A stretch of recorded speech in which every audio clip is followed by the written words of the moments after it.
Ang Diyos ang ating liwanag sa kadiliman. Oo, ikaw ang aking ilawan o Panginoon, at tinatanglawan ng aking Diyos ang aking kadiliman. Oo, iyong papagniningasin ang aking ilawan. Pinaliliwanag ng Panginoon kong Diyos ang aking kadiliman. Ang Panginoon ay aking liwanag at aking kaligtasan. Sino ang aking katatakutan? Ang Panginoon ay muog ng aking buhay.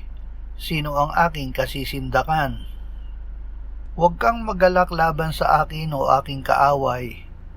Kapag ako'y nabuwal, ako'y babangon. Kapag ako'y naupo sa kadiliman, ang Panginoon ay magiging aking ilaw. Nagsalita sa kanila si Jesus, "Ako ang ilaw ng sanlibutan. Ang sumusunod sa akin ay hindi kailanman lalakad sa kadiliman, kundi magkakaroon ng ilaw ng buhay."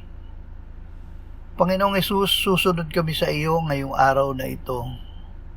Salamat na kami ay makalalakad hindi sa kadiliman, kundi sa ilaw ng iyong buhay. Amen.